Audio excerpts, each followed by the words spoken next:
Today we're going to have some fun with this 1952 Jaguar XK120 OTS, or open two-seater, or in other words, roadster.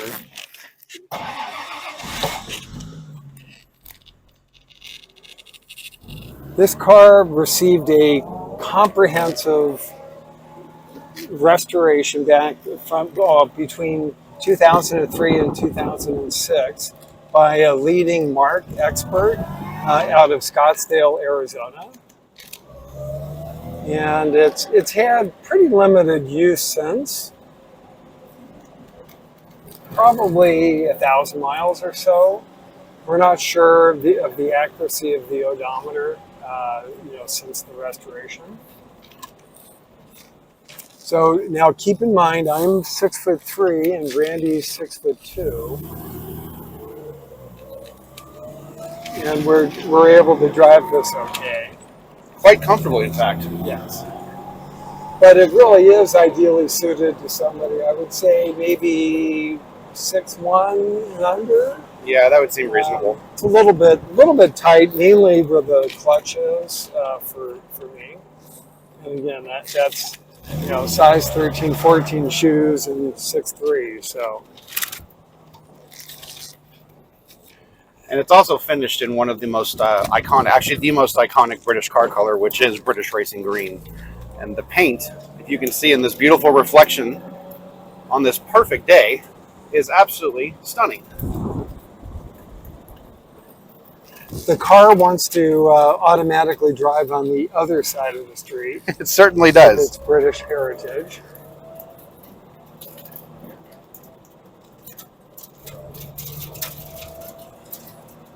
The old Biscuit interior or light tan is pretty sensational. It has a black canvas roof or top. And I'd also like to remark on the seat padding, which feels wonderful. It's very nice and supple and full. Well, this car was obviously really, really well restored. The owner of the car now, he acquired the car back in 2010. He's got a very significant collection of cars and loves to rally, and he just really enjoys his cars. And his cars are maintained to the nines. Anyway, so this car, he's had it for 12 years.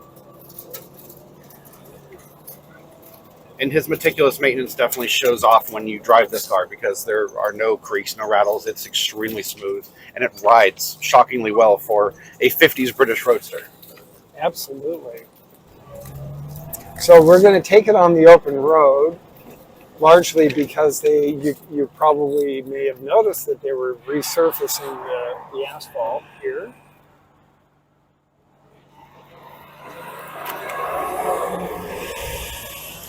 One thing remarkable, these are, they're fast cars, but the cool thing about them is that 50 feels like 70s, right? Sensation of speed is incredible. Yeah, yes. It's over the top. And it's extremely mechanical in every possible good way. It's something you definitely don't get with newer cars. I believe this may be the quietest Jaguar engine that I've ever heard. It's absolutely spectacular. Not to mention smooth running at idle. I mean, there's very, very little vibration, if any, coming into the cabin.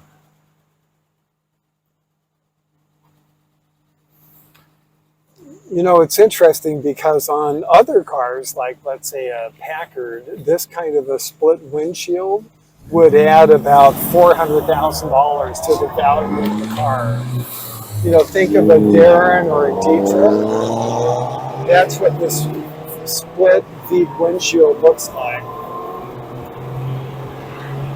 Hopefully I can get this in the shot here. It's actually very remarkably easy to see out of as well. It gives you a really commanding view of the road.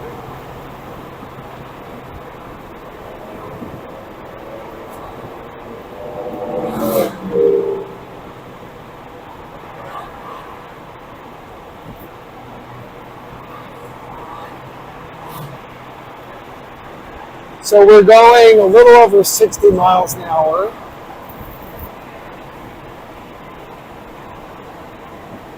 And it's still rather smooth. Oh yeah, very, very solid.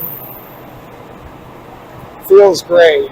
I mean, we could definitely go well over 100 miles an hour in a heartbeat. We shouldn't, but we could. Well, remember, this is an exact replica, right, of the racing Jaguars. This would also be a wonderfully comfortable car for touring. Yeah, the existing owner, that's primarily how he's used the car. And primarily in Arizona, where we have, you know, some fantastic road tours. Note he's done the Copper State 1000 many times. I don't know if he has in this car. Fabulous horn. Yeah.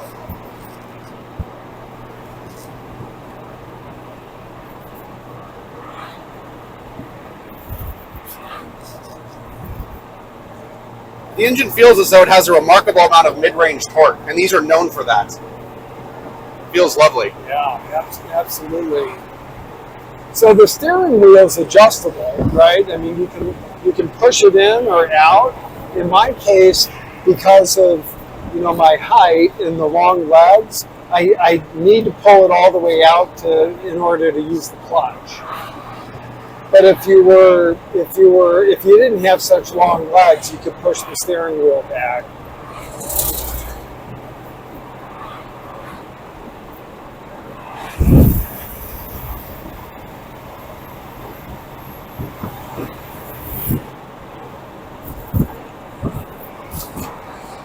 So anyway, well, thank you, and we'll see you on the road.